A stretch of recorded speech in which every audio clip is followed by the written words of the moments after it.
The next system we will explore is Vertica, which is a relational DBMS designed to operate on top of HDFS.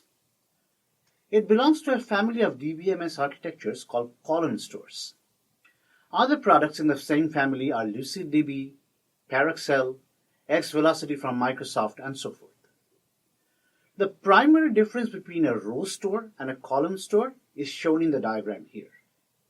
Logically, this table has 5 columns: emp number, department number, hire date, employee last name, and employee first name. In a row-oriented design, the database internally organizes the record tuple by tuple.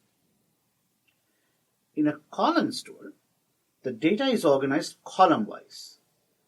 So, the emp number column is stored separately from the department ID column, and so forth. Now suppose a query needs to find the ID and department ID of all employees who were hired after 1st of January 2001.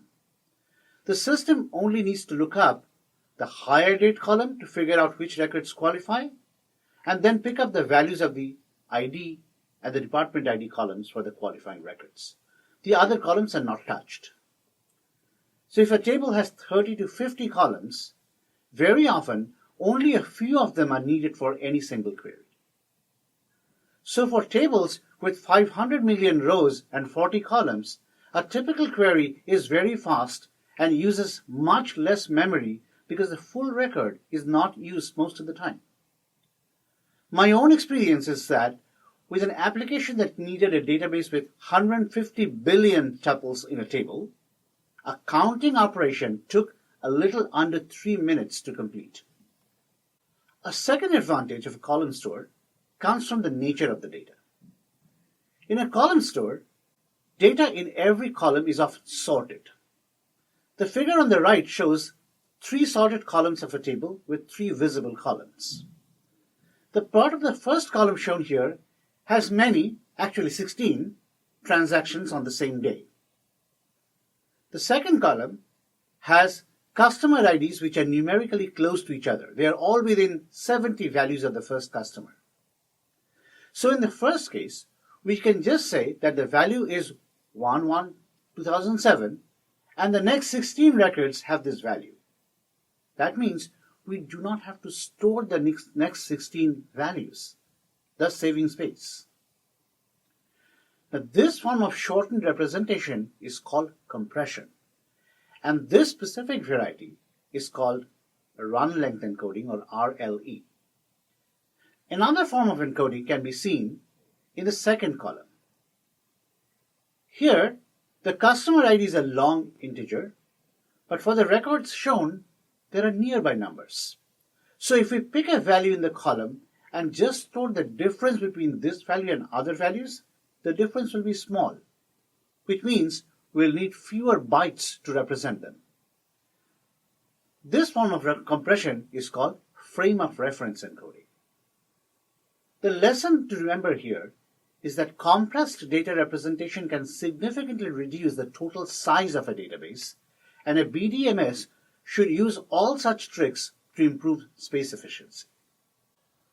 While the space efficiency and performance of Vertica is impressive for large data, one has to be careful about how to design a system with it. Like Google's Bigtable and Apache Cassandra, Vertica allows the declaration of column groups. These are columns like first name and last name, which are very often accessed together. In Vertica, a column group is like a mini table, which is treated like a little row store within the system. But because these groups represent attributes that are frequently co-accessed, the grouping actually improves performance. So an application developer is better off when the nature and the frequency of user queries are known to some degree, and this knowledge is applied to designing the column groups. An important side effect of column structure organization of Vertica is that the writing of data into Vertica is a little slower. When rows are added to a table, Vertica initially places them in a row-wise data structure and then converts them to a column-based data structure, which is then compressed. This slowness can be perceptible for large uploads or updates. Vertica belongs to a new breed of database systems that call themselves analytical databases. This means two slightly different things. First, Vertica offers many more statistical functions than a classical DBMS. For example, one can perform operations over a window of tuples. To see an example, consider a table of stock ticks having a time attribute, a stock name, and a value of the stock called bid here. This shows the data values in the table. Now we would like to compute a moving average of the bid every 40 seconds. We show the query in a frame below. Now without going into the details of the query, just consider the blue part. It says the average, which is the AVG function in yellow, must be computed on the last column, which is bid. But this computation must be over a range that is computed on the timestamp column. So the range is defined by a 40-second interval before the current row.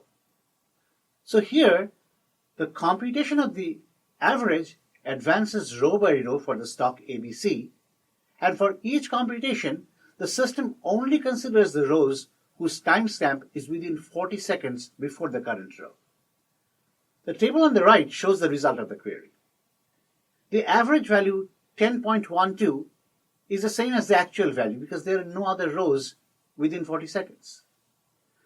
The next two result rows average over the preceding rows whose timestamps are within 40 seconds of the current row. When we get to the blue row, we notice that it occurs 1 minute 16 seconds after the previous row. So we cannot consider the previous row in the computation. Instead, the result is just the value of the bid in the current row. The takeaway from this example is that analytical computations like this are happening inside the database and not in an external application. This brings us to the second feature of Vertica as an analytical database. R is a well-known free statistics package that's used by statisticians, data miners, predictive analytics experts all over the world. Today, R can not only read data from files, but it can go to an SQL database and grab data to perform statistical analysis. Over time, R has evolved and given rise to distributed R, which is a high-performance platform for R. As expected in this distributed setting, the system operates in a master-slave mode. The master node coordinates computations by sending commands to the workers. The worker nodes maintain data partitions and apply the computation functions to the data, just getting the data parallelly. The essential data structure is a distributed array, that is an array that is partitioned as shown here. Now in this diagram the partitions are equal, but in practice they may be of different sizes, on which one can compute a function for each of these mini arrays. The bottom diagram shows a simple workflow of constructing and deploying a predictive model. The role of Vertica here is that it's a data supplier to the worker nodes of R and a model consumer. The data to be analyzed is the output of the Vertica query, which is transferred in memory through a protocol called Vertica Fast Transfer to distributed R as a D array. When the model is created in R, it's written back as a code that goes to Vertica as a function. This function can be called from inside Vertica as if it was a user-defined function. Now, in sophisticated applications, the features of the data needed for predictive modeling will also be computed inside the DBMS, possibly using the new analytical operations of Vertica that we just showed. Now, this will make feature computation much faster and improve the efficiency of the entire analytics process. Going forward, we believe that most BDMSs who want to play in the analytics field will support similar functions.